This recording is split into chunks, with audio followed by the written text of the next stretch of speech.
welcome to Cook with Martina. நல்லா இருக்கீங்களா? இன்னைக்கு நம்ம ஆம்லெட் கறி தான் நம்ம செய்ய போறோம். அதுக்கு ஒரு 4 to 5 ஸ்பூன்ஸ் அளவுக்கு நான் கோகனட்டை கிரேட் பண்ணி எடுத்திருக்கேன். அந்த துருவி வச்ச தேங்காயிலேயே ஒரு அரை ஸ்பூன் ஜீரகம், அரை ஸ்பூன் சோம்பு நம்ம சேர்த்துக்க போறோம். சில்லி பவுடர் ஒரு அரை ஸ்பூன் அண்ட் 1/4 ஸ்பூன் நம்ம மஞ்சத்தூள் சேர்த்துக்கலாங்க. கரம் மசாலா ஒரு அரை ஸ்பூன் சேர்த்து இதெல்லாம் நம்ம அரைச்சு வைக்கலாம். ஸ்டவ் ஆன் பண்ணிக்கலாங்க. ஒரு பேன் வச்சுக்கலாம். 2 ஸ்பூன் கடலை எண்ணெயை சேர்த்துக்கிறேன். எண்ணெய் நல்லா சூடாயிடுச்சு. கொஞ்சம் கடுகு சேர்த்துக்கலாங்க. அது கூடவே ஒரு அரை ஸ்பூன் அளவுக்கு ஜீரகம் சேர்த்துருக்கேன். வரமிளகாய் 2 சேர்த்துக்கலாம்.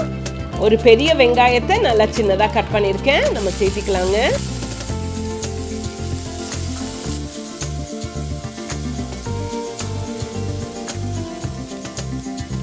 வெங்காயம் நல்லா ஃப்ரை ஆயிடுச்சு. 1/2 ஸ்பூன் அளவுக்கு இஞ்சி பூண்டு பேஸ்ட் சேர்த்துருக்கேன்.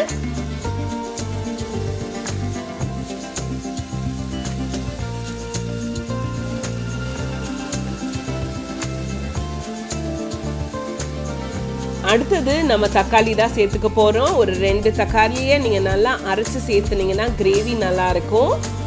நான் டொமேட்டோ பியூரே தான் யூஸ் பண்ணியிருக்கேன்.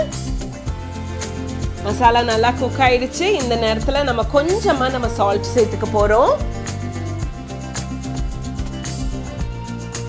நல்லா குக் ஆயிடுச்சுங்க. இந்த நேரத்தில் அரைச்சு வச்சதை நம்ம சேர்த்துக்கலாம்.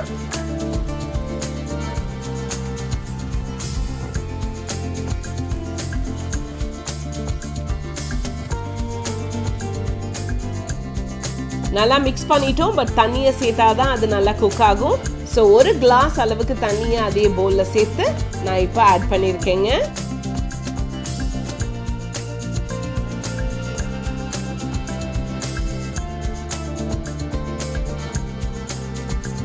ஒரு 5 to 10 மினிட்ஸ் லிட்டை க்ளோஸ் பண்ணி குக் பண்ண விடலாங்க. கிரேவி நல்லா திக்காய் வந்திருக்கு. உங்களுக்கு இன்னும் கிரேவி வேணும்னா கொஞ்சமாக தண்ணி சேர்த்துக்கோங்க. கிரேவி ரெடி ஆயிடுச்சு. ஸோ தனியாக எடுத்து வச்சிருக்கேன். இப்போ நம்ம ஆம்லெட்டை ரெடி பண்ண போகிறோம். ஒரு 5 முட்டையை எடுத்திருக்கேங்க இந்த ஆம்லெட் செய்யறதுக்காக. அதுலேயே ஒரு வெங்காயம், கொஞ்சம் கொத்தமல்லி, ஒரு 2 பச்சை மிளகாயை சின்னதாக கட் பண்ணி சேர்த்துருக்கேன். அதில் தான் இன்னைக்கு ஆம்லெட் செய்ய போகிறோம். இப்போ கொஞ்சம் எண்ணெயை சேர்த்துருக்கேங்க பேனில். கொஞ்சமாக நம்ம முட்டையை சேர்த்து நம்ம ஆம்லெட்டை ரெடி பண்ணிக்கலாம்.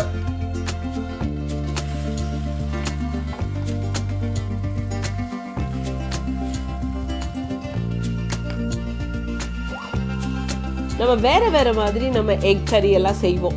அண்ட் இந்த ஆம்லெட் கறி நிறைய பேருக்கு ஆல்ரெடி தெரியும். பட் தெரியாதவங்க கண்டிப்பாக ட்ரை பண்ணிடுங்க.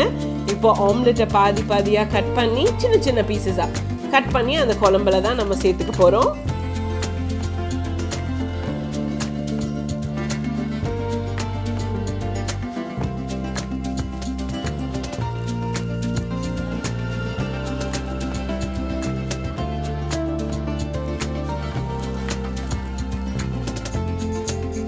அவ்வளோதாங்க, முட்டையையும் சேர்த்தியாச்சு. நல்லா இந்த மசாலாவில் மிக்ஸ் பண்ணிக்கலாம். இதை நீங்கள் ரைஸ் கூட சாப்பிடலாம். ரொம்ப சூப்பராக இருக்கும். சப்பாத்தி, நான், இட்லி, தோசை எது கூட வேணாலும் நீங்கள் வச்சு சாப்பிடலாம். நல்லா இருக்குங்க. கண்டிப்பாக ட்ரை பண்ணுங்கள். உங்களுக்கு முட்டை ரொம்ப பிடிக்கும்னா என் சேனலில் எக் விந்தாலு கூட இருக்குது. அதை கண்டிப்பாக நீங்கள் ட்ரை பண்ணணும். ஏன்னா அவ்வளோ அருமையான டிஷ் அது. நல்லா மிக்ஸ் பண்ணியாச்சு. இப்போ ஃபைனல் டச்சாக கொஞ்சம் கொத்தமல்லியை சேர்த்துக்க போகிறோம். ஆம்லெட் கறி ரெடி.